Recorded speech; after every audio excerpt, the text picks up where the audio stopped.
Where my girls at? Where my girls at? Independent, free spirit. Ooh, it's something serious. Where my girls at? We ain't linked up in a cool minute. Where my girls at? It's going down, down. Where my girls at? It's going down, down. It's going down tonight. We going out tonight. Yeah, right. We going out tonight. It's going down tonight. Yeah, right. It's going down tonight. We going out tonight. Yeah, right. We going out tonight. It's going down tonight. Yeah, right.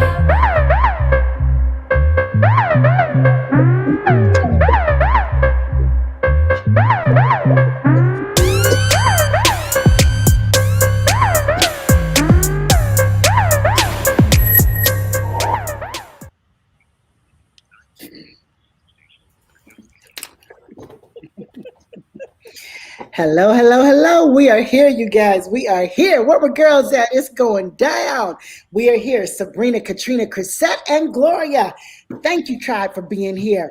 It is Thursday, and we are here. We are talking survival of the We linked up in single a cool minute. We linked up in a cool minute. We linked up in a cool minute.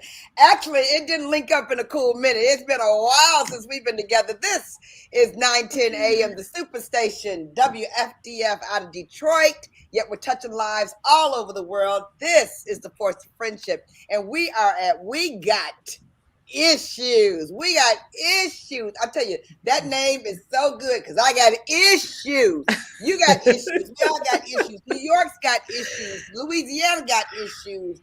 Y'all, China got issues. I heard that they have something for video addicts. Y'all, video addicts. People who are addicted to video games. They go to video rehab. Did y'all hear that? Did y'all hear that they have video rehab for people Not in China? surprised. I mean, for real. This is so... I'm not locked surprised. It down. They locked it down. They said you can't do any video gaming all week. Period. No kids. They have all these like Starbucks huddles. They're all closed, and you could only be on video games 1 hour a day during the weekdays. Weekend during the weekend. So 1 hour on Saturday, 1 hour on Sunday. They said no industry will grab a generation of our people. I love it. And I they love it. We need The that in whole USA. country did this. We love it. Gloria? I love it. The China country did this.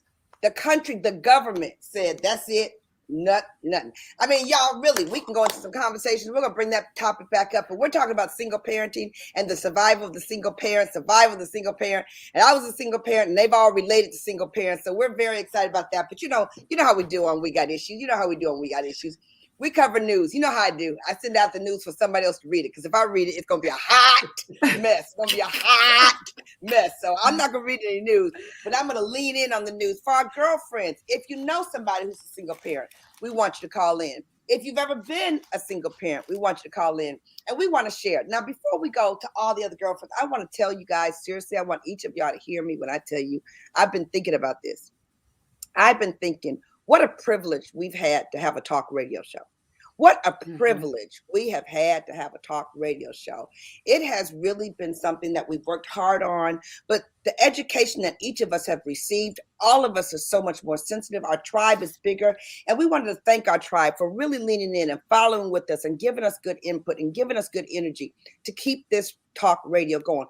You know, always in our life, we've looked up and like, did you know that was coming down? Like if you had asked us a year ago if we were going to be on talk radio every day, Monday through Friday from 6 to 7 p.m., we would have looked at you like, are you nuts? Are you absolutely nuts? Every day. What? Oh no, I don't have time to sign my shoe, let alone my shoes, let alone. But now we're so into it. And you guys, we love delivering the light, the love, the lesson, and the laughter for sure. And now, did y'all hear our new commercial? OMG, 9:10 a.m. the Superstation made us a new commercial, and they didn't even tell us. I was like, oh, that's a new way to say it. So like Chris said in the commercial, it's not just luck, it's blessed. We are having blessed days. So Chris, what's going on? What's going on down there, Crisette in Detroit? Hey, everybody. It's a beautiful day in the D. You know what? It's a little cool out now in the 70s. So I don't know if that is starting our fall weather. But that's one of the things that I absolutely love about Michigan is that we get all the seasons. So Sabrina, get excited. You're moving to Ohio. You about to get all the seasons. So you know what? I don't know what you did with your fur coat. Okay. But you better pull it out of storage, because trust me when I tell you, you're going to need it. You're going to need it where you're going, my friend. But yeah, it's a beautiful, beautiful day here in the D.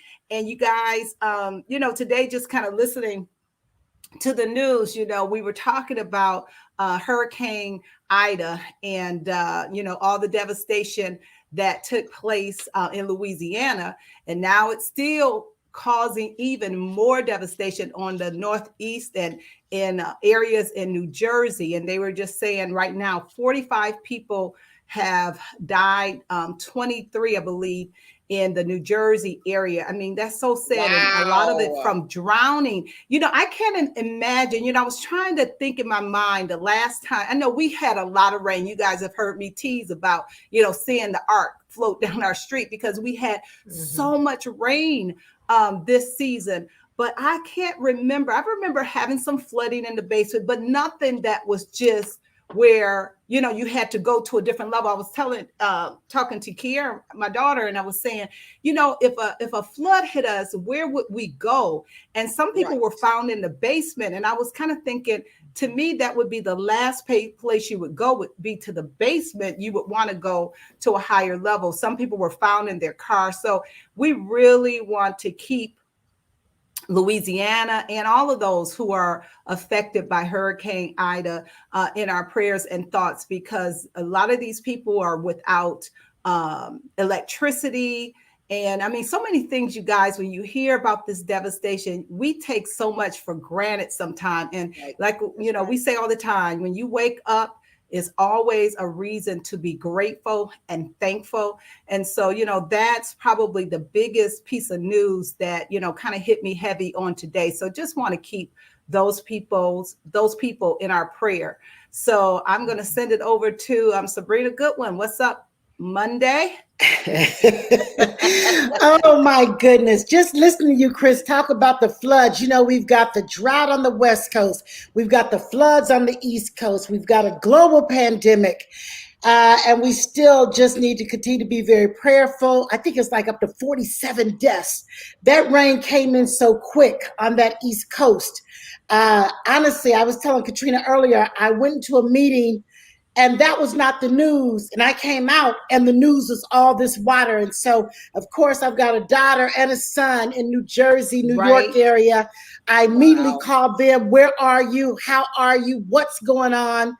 And they were both fine. I touched base with my girlfriend, Alicia, who's a loyal listener. She's on here today. I said, how are you doing? She's right there in the New Jersey area. She said a lot of water, but no major damage to the house, but lots of damage around. And so it's just something. I mean, that water came from nowhere. And I don't think anybody, I mean, right now we have more deaths on that eastern quarter than we have in Louisiana. Which is just because Louisiana. Go ahead, Gloria. No, I was just going to say that they said it was the most rain in 500 years. 500? 500 years since before we were the United States of America. They have not had that much rain in New York that fast ever. But there's no climate change. First they were saying in the there's no climate change. Huh? I said, there's no climate change. Right. Exactly. Yeah. So that was when I heard that, I was like, more rain than 500 years. So you're right. I woke up, people's like, are you okay? I said, yeah, we're okay. But there was a tornado that touched down in Maryland. We don't ever have tornadoes. And it took out Annapolis, which is our state capital. Yeah, and it takes my sister. We should have my sister on because she's promised that some of this stuff is manufactured. Some of this stuff is man-made. She's like, Sabrina, really? Yeah. So we have to have her on and her perspective one day. Huh? Is that one of the conspiracy theories? We have to let her come on. She makes a lot of sense. So, Caterina. Yeah, the science. What you of up it. to, Caterina? Well, y'all know Helen, so I immediately called Helen in New York, and while she jumped on a Zoom with me, she was just hanging up from a woman whose girlfriend is now deceased. She just went over to a friend's house, spent the night, and was in the basement, and she passed away. She was talking to her It sister. was Helen's friend. It was Helen's friend's sister.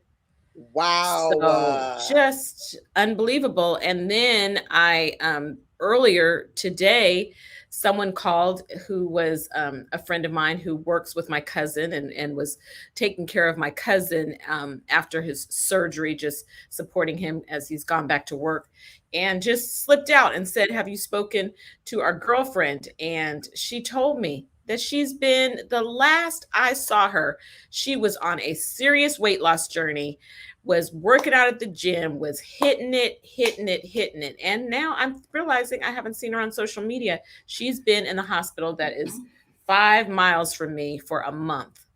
Now induced coma on a ventilator for 1 solid month. From the COVID? Wow. From COVID. Not vaccinated. For a month? Not vaccinated. Not vaccinated.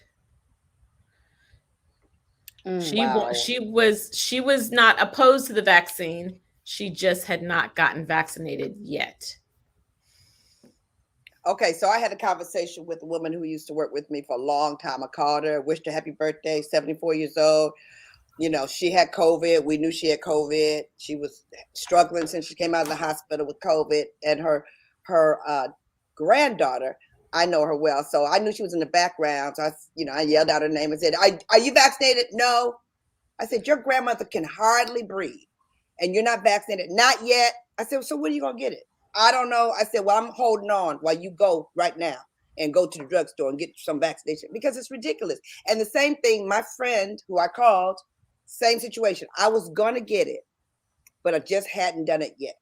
And her lungs are really bad. She has to go walking every day, and every day she goes walking, they're trying to get her better. I talked another friend of mine, he has to plank every day to get oxygen into his body. He has to his therapy is plank every day, so he gets oxygen deposited in his body.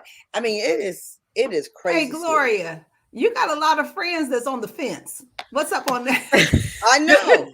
That's because y'all don't talk about your friends on the fence. Sabrina, All my friends on the fence. Y'all know plenty of people. Caterina's friend 5 minutes from my house. Okay, so That's true. I got Sabrina, I got a lot of family members. Let's be clear. It ain't just friends, it's family members that I'm telling you, went to the wedding and it was warm up in there. And Chuck talked about, this is a petri dish for COVID, right?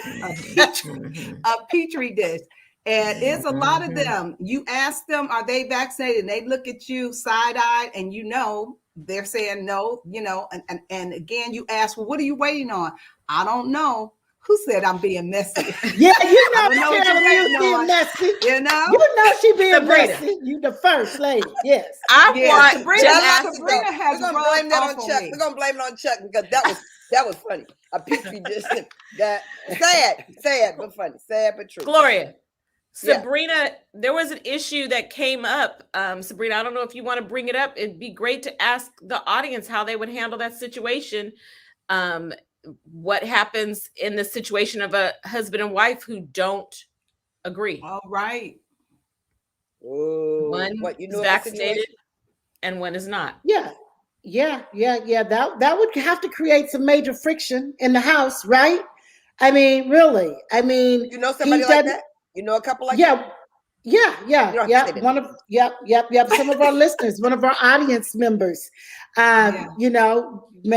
wanted to ask for advice from our show yesterday. How do you work through that? That's a very serious issue.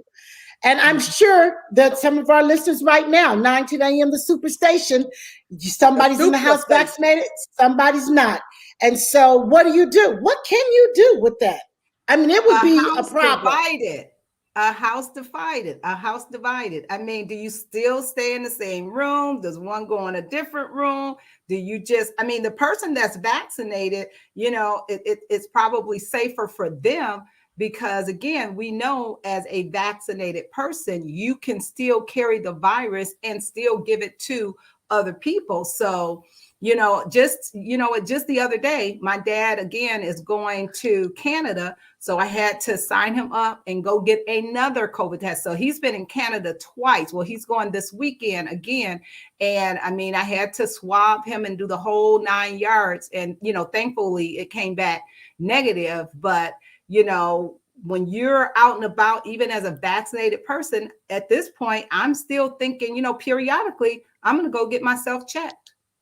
Mm-hmm. Wow. Or Wow. that would be That's a good deep. thing to ask the spouse to be tested. You can get those at-home tests and, say minimally, will you get tested regularly? Well, this is what I want to say. I'm so glad somebody asked you for advice, Sabrina, because we have a lot of advice. That's why we're good on this talk show.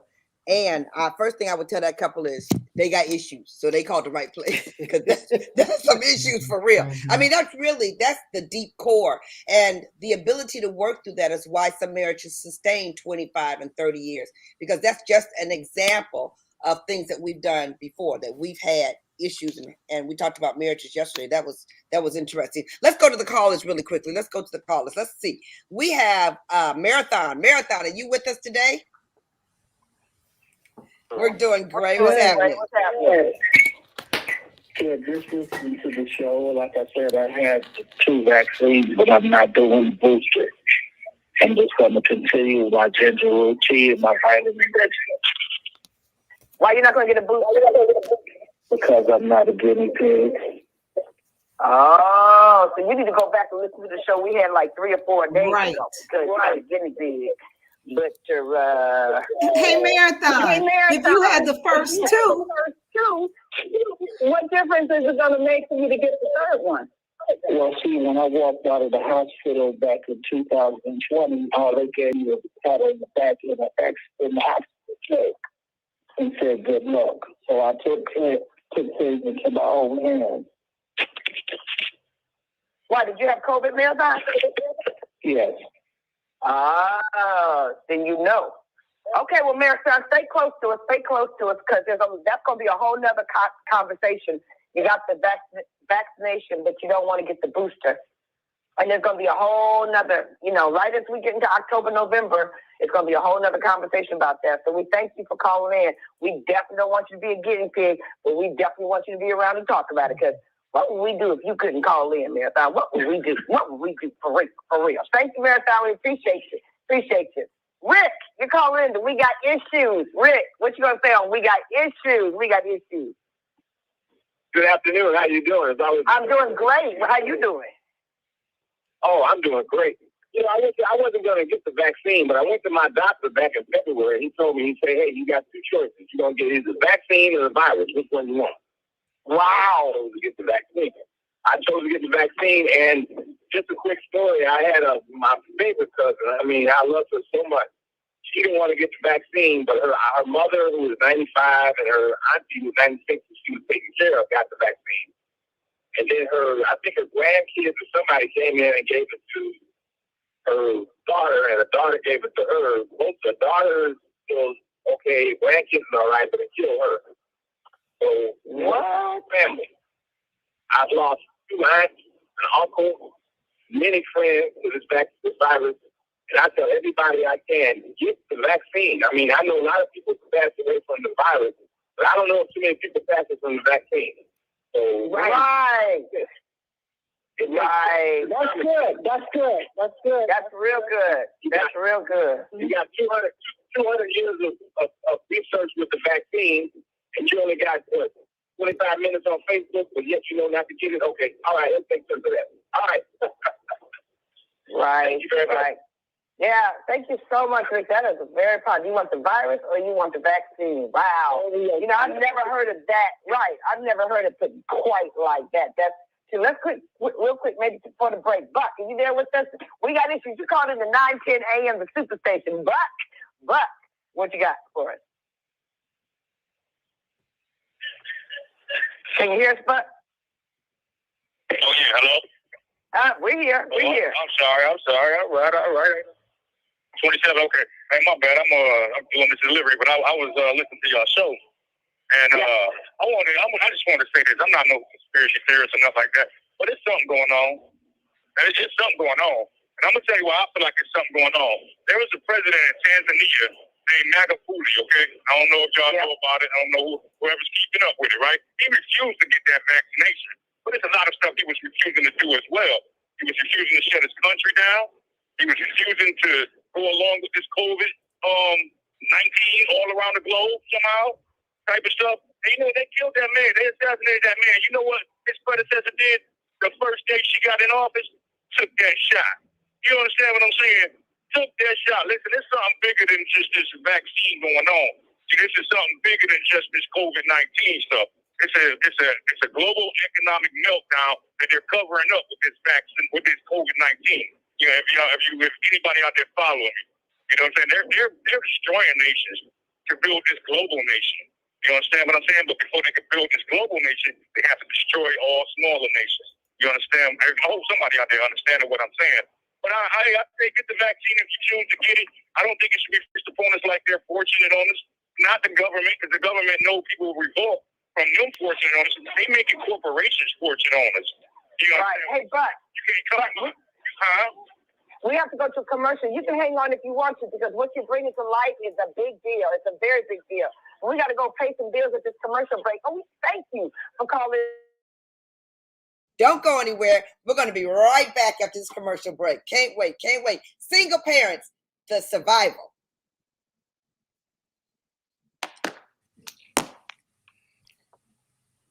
Wow, wow, wow. Here we are, you guys. Thank you so much for joining 9:10 a.m. The Superstation with the girlfriends. WFDF. Hey, tribe, how are you? Well, you know, it's always a big issue. Vaccine or virus. It's a choice. House is divided. Some want it, some crying to beg their relatives to get it. Some are totally refusing to get it. I hadn't heard it put that way. You got two choices. The doctor told this man, you got two choices. Take the vaccine or get the virus. The vaccine, you could possibly get the virus, but you're not going to get as sick. Like he said, we know people who've died from the virus, but not the vaccine. So, my friends, today we're talking single parenting, surviving, thriving as a single parent. We've got a lot of tips. Gloria has been the only one of us who's been a single parent. We watched her manage it. We watched her navigate through those waters. Salute to all the single parents out there. You are amazing. You really are. When I tell you, it's a job to raise children. It's a job to do life by yourself. But you guys are doing a phenomenal job. And we just want to take our hats off to you. Give yourself a pat on the back. Don't be so hard on yourself. Let's give credit where credit's due. So many of the households are run by single parents. And so some of the most successful children have come from single parent households. So again, we salute you. You guys, thank you. Give us topics, coming up with topics every day, Monday through Friday, 6 to 7 p.m. We always want to know what's on your mind. We want to talk to you about what you want to talk about. So type in the chat some good ideas, some thoughts. Maybe you know somebody who's an author, a poet, a designer. We love to interview them on the show, invite them in. So we thank you guys for being on the show, for sure. Tuning in. All right, we're going to go back in just a minute.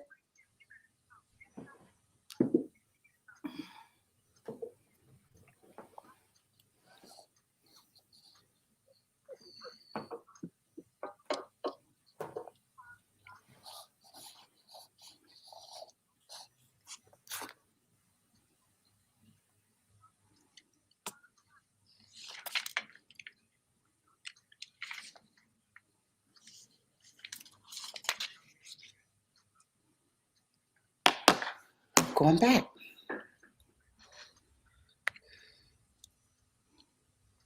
Well, I'm excited. That was our new Okay,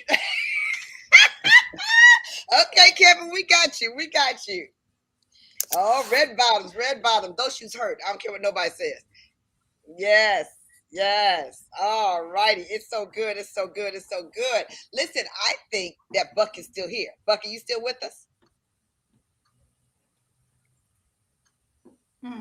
He must have had to make that delivery. He must have had to make that delivery to the food person. He had to make the delivery to. However, you guys, he did bring home a very interesting issue, because we talk about this all the time, how economics drives almost everything. Economics drives everything. So it's a conspiracy issue, but he's bringing across a very interesting point. Anybody want to say anything to that? Add that at all? I mean, it's definitely something to look into. Chris? You're muted, Chris. It's definitely something that bears looking into.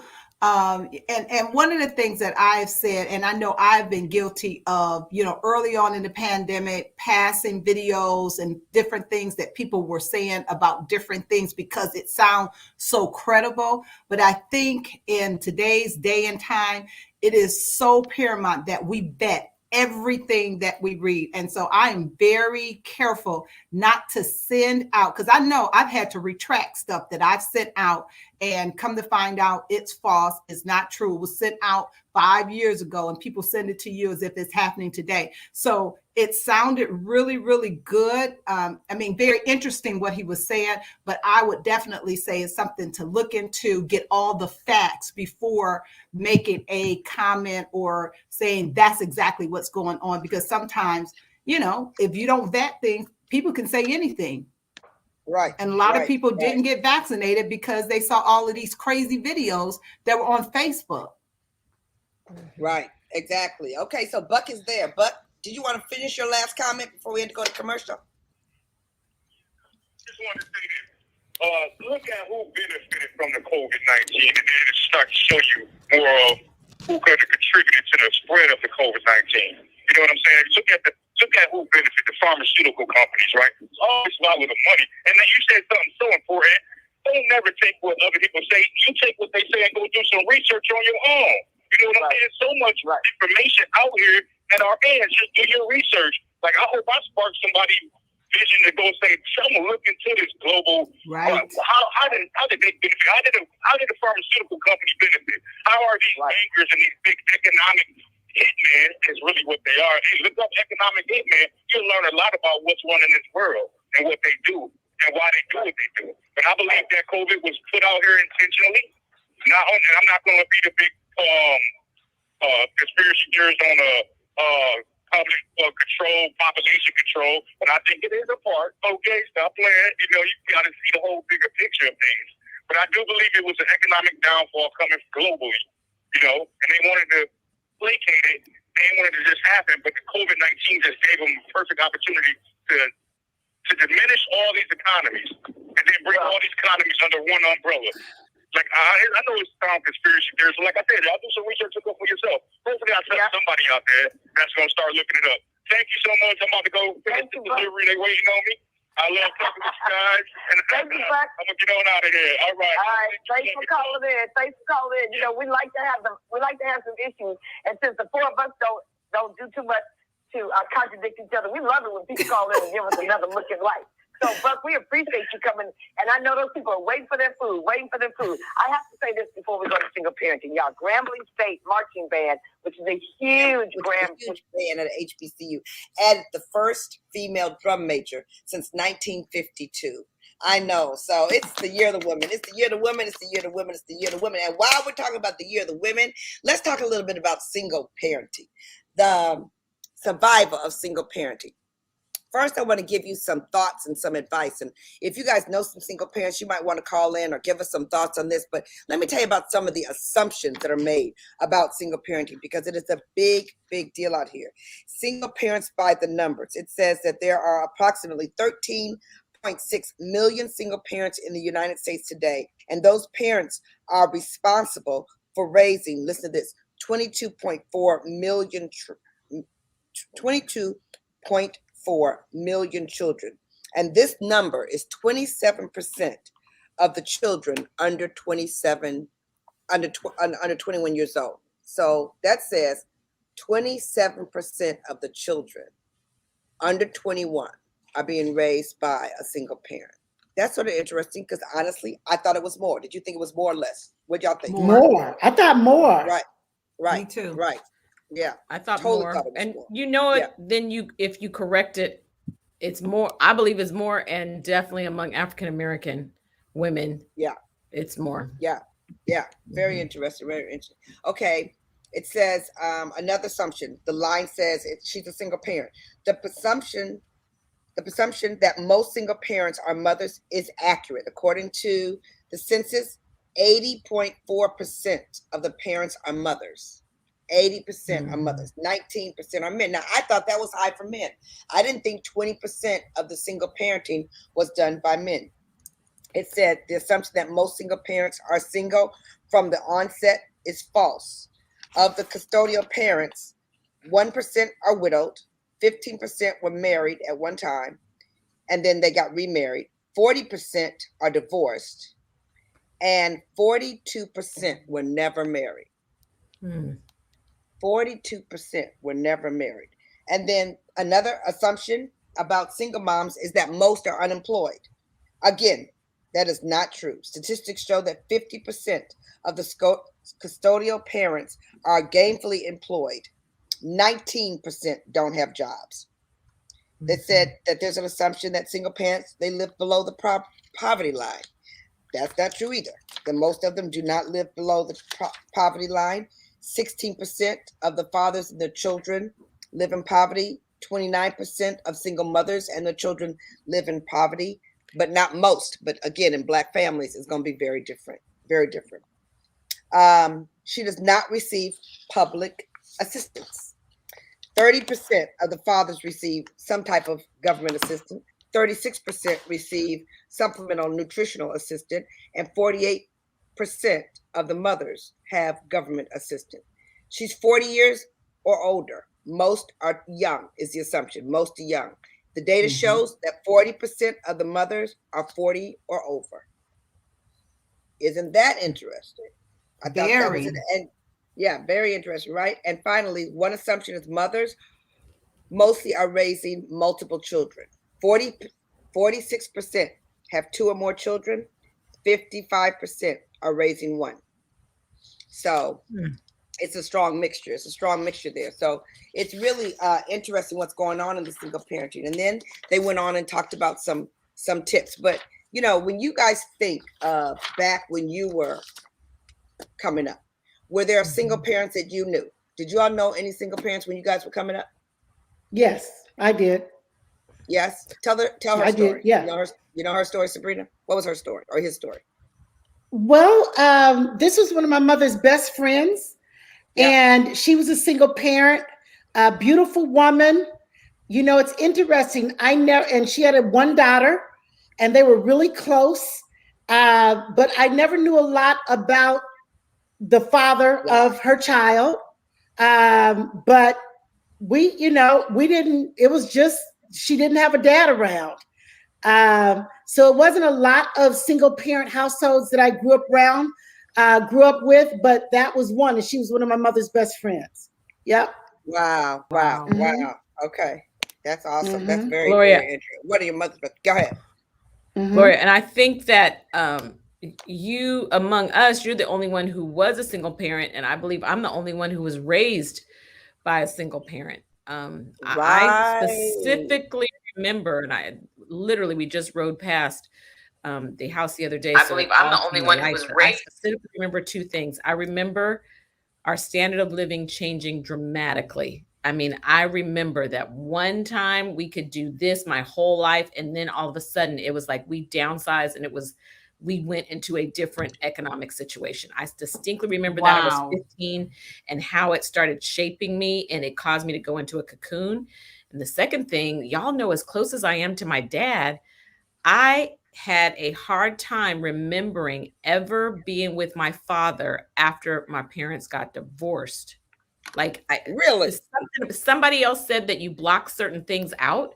And I literally said to my mom, I only remember my high school graduation, but I don't remember any other time with my dad. And I know I had time, but I don't remember it. Like, I only remember when my parents were married, but I must have blocked stuff out. And I just realized that based on a show we did. I think I really blocked out some. Katrina, how old were you? Remember him?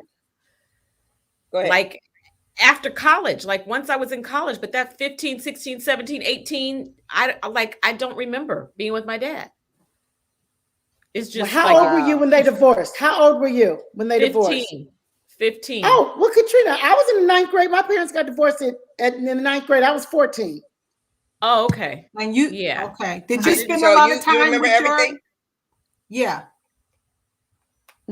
Everything. Wow. Well, that's a different you twist know- on this. We can talk about being raised Right. by a single parent. That's good. What'd you say, Chris?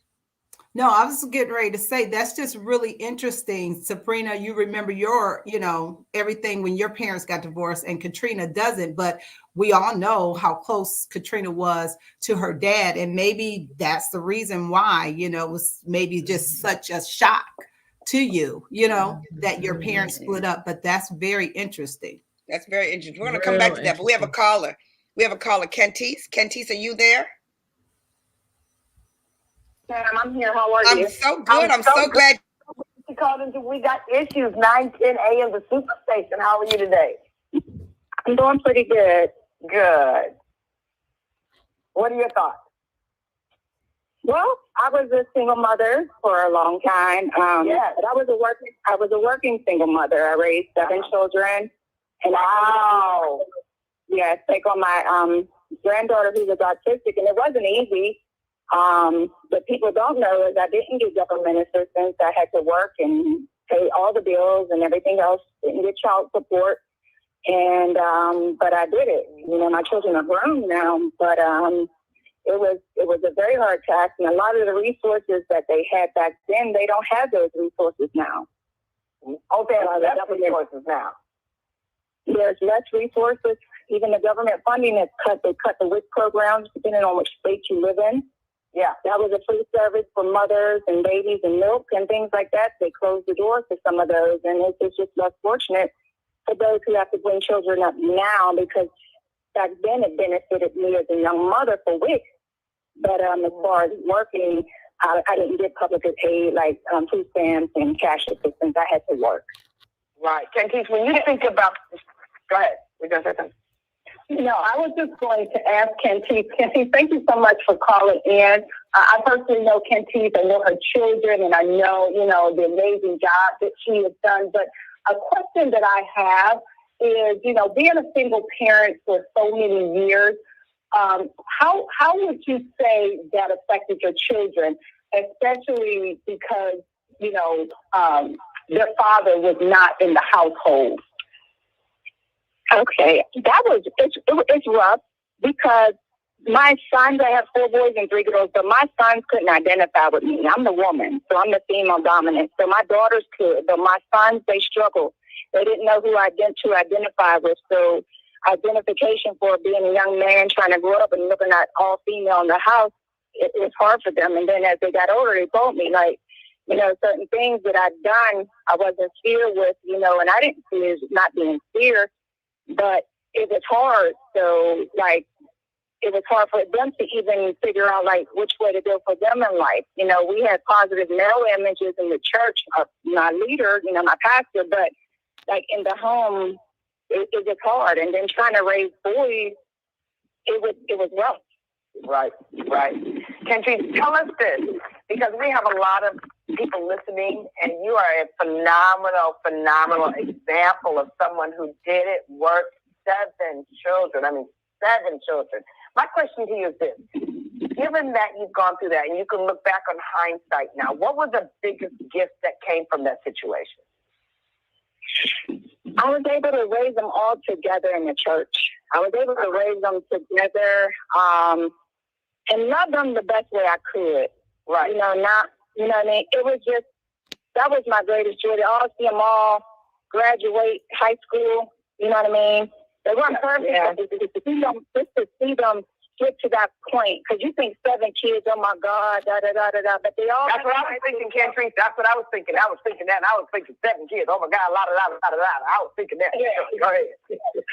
Yes, but they did it. And my son's a carpenter, my daughter's in nursing, my daughter's a police officer in the military, my one daughter is married and everything else, and my son, he works at a plant. So, different strokes for different folks, it's not easy. Do they make perfect choices? No. Did I make the right choices? No. But I was able, and I'll just say that I was thankful that I was able to go to positive women in my life, like my first lady and Crisette, and just positive women of influence that I knew that were living a healthy balance in their home, that I would ask them, hey, did you mentor me? You know, I was bold enough to ask for help because I didn't want to keep making the same mistakes. Right. So, you know, you gave us a couple of pieces of advice right there, but if you had to pick your top 3 pieces, because one of the things I'm going to talk about is the advice. Well, what are the top 3 things, Catrice, that you would say if someone was looking at you and saying, I'm going to be a single parent of some children? What's the advice you would give them? The first advice is don't give up. The second advice is don't look at somebody else's family because everybody else got their own issues. And the third advice is, well, it should have been first, but always pray. You know, pray about everything, because without God, for me, without him, like, I would have been more lost. I would have made more wrong choices.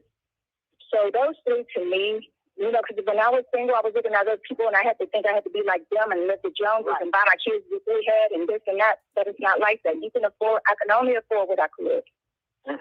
Right. Wow, Catrice, that was excellent. Thank you so much for calling in. And we want you to know we are so proud of you. We're so proud of you. We can't wait to meet you. I know you know Chris, but you need to meet the rest of the girlfriends. Okay, you need to meet the rest of the girlfriends. We're going to open up the tribe. And when we do get to a place where everybody is vaccinated and we get to travel, we'd like to see you and meet you because we are celebrating you today. Celebrating you. Thank you for calling in. Thank you so much for having me on. You have a good day. Absolutely. Thank you so much. You know, I want to talk to Caterina to talk about what it was like on that side to go from being in a 2-parent home to being in a single parent. For what you can remember back then, what was some of the things that made a difference for you? What did your parents do well that you could help other people understand that made such a difference? Well, for me, y'all have heard me talk about it. I grew up in such a white environment, and when my parents got married, when we really started. I mean, when my parents got divorced, is when we really found what was my first home church. I mean, I don't remember. We went to church occasionally as I was growing up, but I really got close to the Lord directly as a result of that. And some of my best times of that spiritual growth happened. That was just huge. My mother was instrumental. I could see how that was carrying her through. I could just literally see that. And it blew my mind how much we never wanted for anything on less money. Just shout out to the mamas who know how to stretch some dollars and make some stuff happen. And my room was still pretty and I still had clothes and I still had a car, and it just, we didn't want for anything, but I could tell we had less than we had before, but it just is amazing how God sustained us, so that's good. Huge. That's good. How about for you, Yeah. Sabrina?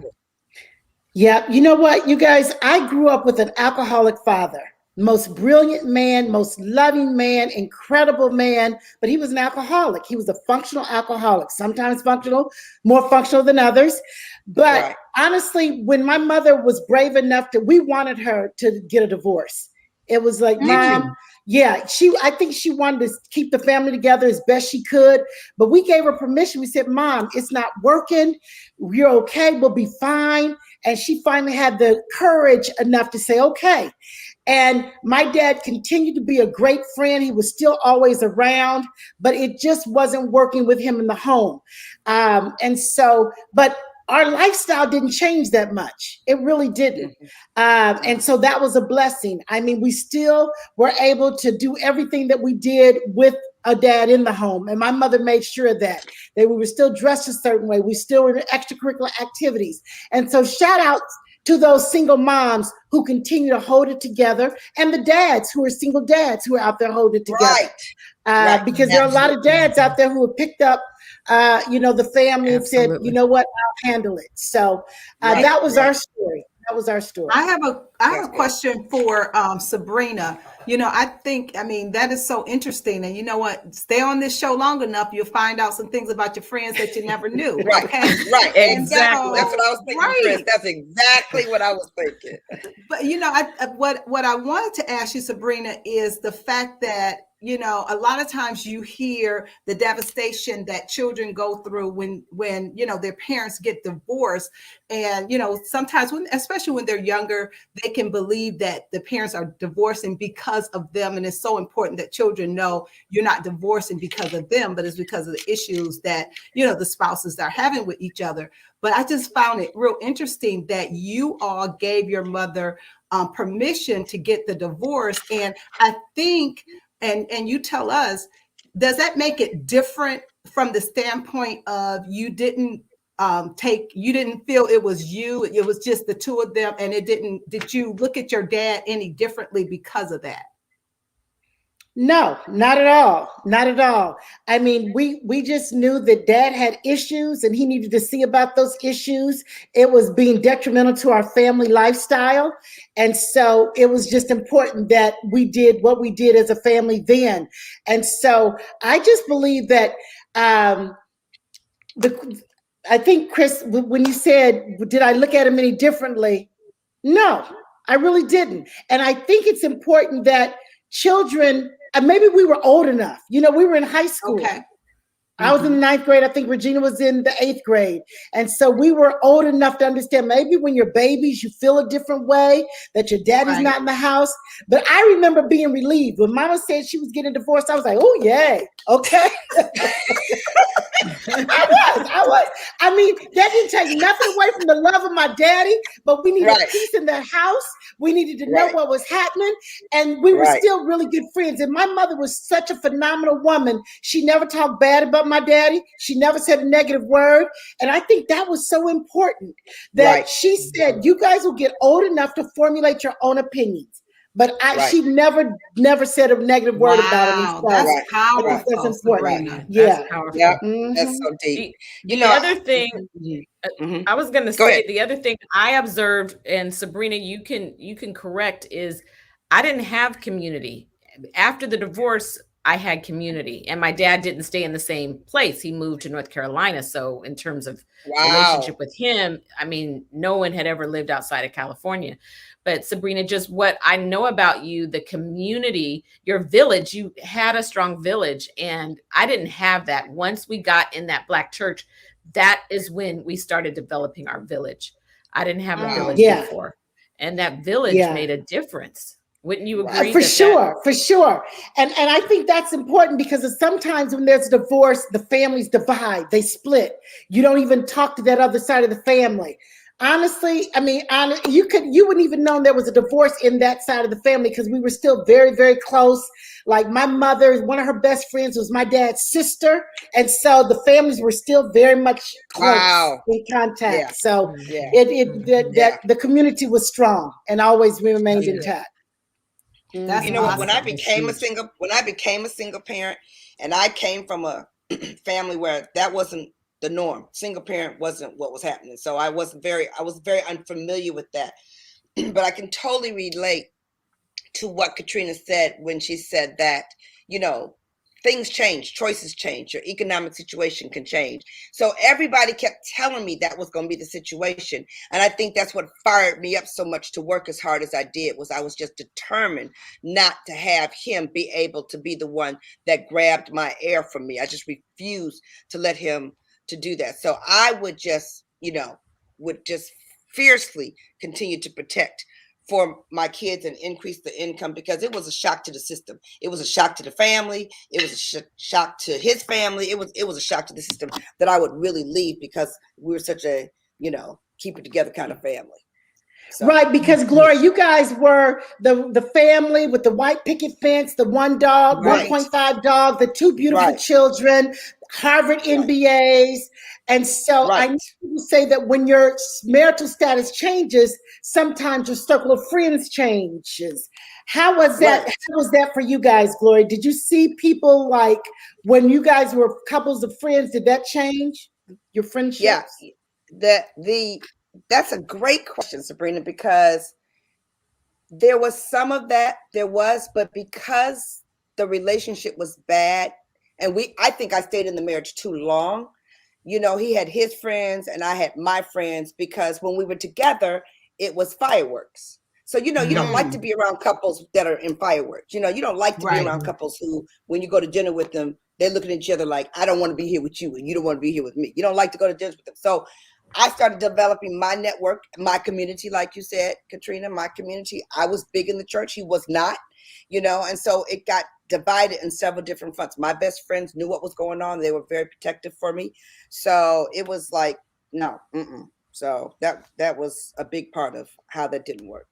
That was a big part of how that really made a difference.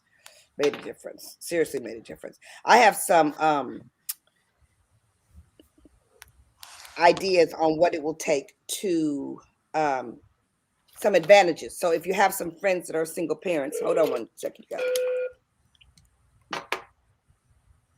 Can you hear me? Yep. Not yet. I know we're coming back.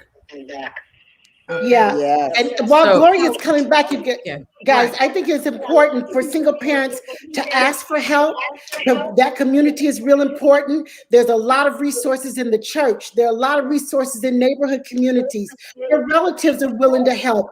I know from my girlfriends who are single parents, I always say, what can I do? Bring the kids over here. Let me come get the kids. I mean, I always am constantly very sensitive, because it's hard work being a parent with two parents in the household, but let alone one, it's a lot that they have to do. And so I just think if you're a friend of single parents, to reach out, ask, how can you help? I think that is so critical, so critical. And you know what? They're around us all the time. And because they look fabulous and because they look like they got it all together, and because they don't want to ask for help, we think everything is okay. But a night out makes a difference. A night in, taking their kids so that they can stay in makes a big difference. And taking the girls over here, taking the boys over there makes such a difference. There's so many things that you can do to help them. Let me give you a couple of pieces of advice that people have said, and then we can go back to conversation. They said one of the things is that you got to get control of your finances. If you're a single parent, you got to get control of your finances. And I'm telling you guys a secret. I'm one person who can make money, but I'm not necessarily the one that manages it. So when I became a single parent, I was like, okay, I'm not good at this. So I searched around, and my philosophy is I always tell somebody what you're looking for. So I found this woman who could really take my finances. She took all my finances, all my bills, everything. She put all together, and then she came back and met with me. And I remember exactly where I was sitting in the moment when she said, okay, you're going to be great, except you can't go to the movies anymore. You can't go to the dry cleaners anymore. You can't eat out anymore. It was about that time I think I died and came back. It's like I can't go to the movies.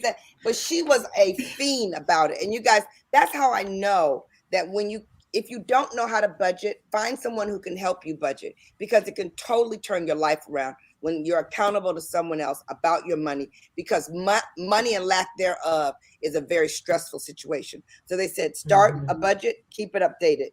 Put your bills on auto pay. Take advantage of the tax breaks and government programs. And here's a big one for single parents. Learn to say no. I mean, this is something that everybody can say. Learn to say no. You cannot buy everything your kids want, but it doesn't matter if you're a single parent or not a single parent. You can't look at somebody else's home. That's going to be a problem. Listen to this, Sabrina. You had said this. Join up with other single parents. I would join up with other single parents and other married parents. I would babysit their kids. They would babysit my kids. I mean, it's something to really understand what a break it is to have 2 hours by yourself where you're not worried. It really does make a difference. Try a sleepover exchange. Start or join a carpool. Rely on close family members. And Caterina, you brought that up. When you have family members or when you don't have family members, you have to create a community or you have to sustain a community. It makes a big difference. It says, get organized to save your headaches. Get on a daily routine. One day, y'all, we got to do that minimalist show, because she said, get on a daily routine and stick with it. Try to create a mealtime list system. Now, that's where I would go crazy. Mealtime was hard for me because I don't like to cook. So Good thing my girlfriend who lived 2 doors down from me, she was a great cook. We ate at her house all the time. She always had way too much food. And my kids were like, when are we going over Aunt Jackie's? I'm like, right now would be good. Use online tools to keep track of everything. Join support groups that are good for single parent, meetups for single moms. Check out your local Facebook groups for mom. You guys, I went on and I looked at podcasting. There's about 85 different podcasts. 85,000, what I want to say, podcasting for seniors. It's really Wow. big deal. Yeah, it's a big deal out here. It's a big deal. When you hear those statistics, 46% are single parent. There's a lot of help. And you guys, if you're out there listening and you have some comments, please call in to the station, 910 AM, the Superstation, at 313-778-7600. I'm going to give you a couple more. Assign chores to your kids. Now, when I read that, assign chores to your kids, I don't care if you're a single parent or you're a married parent.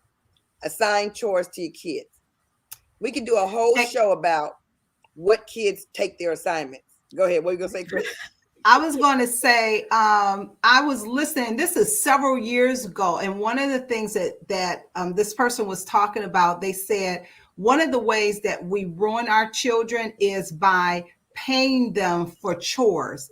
He said, you can pay them for other things, like if you're in business and you want them to package some things that has something to do with your business, but the daily routines of the household, making their bed. Why are you paying them for making up their bed, taking out the garbage? Why are you paying your children for taking out the garbage, putting groceries up? He was just saying that, there are some things that you live in this house, so that's why you're doing it. I'm not going to pay you to do what you need to do as a person that lives in this house. So I think that is so important when you said assign chores, and you're not getting paid for those chores. Right. You're paid for reading books. You're paid for reading books. Gloria, I was going to say one thing is, I wonder how, I don't know any stats on this, but I wonder how different it is for only children that get divorced versus siblings in the house. Being an only child, I think I heard a lot of stuff. I think only children hear more sometimes. And you don't have nobody else to talk to, and you don't have anybody else to keep you occupied. Oh, we can go on and on and on about this one, you guys, but it's our time to go. It's our time to go. I did want to say Crisette's statement about don't pay for chores. I used to make my kids pay me if they left the lights on. You leave the light on, you give me a quarter. You leave the light on, you give me a quarter. And I mean, there's a lot of different ways to look at chores. There's a lot of different ways. But you know what? We all got issues. That is why we are here talking today on 910 AM, the Superstation. We'll see you tomorrow because we're here Monday through Friday, 6 to 7 p.m. Eastern Standard Time with the Force of Friendship. Follow us on our social media because we want to connect with you. Talk to you later. Bye-bye.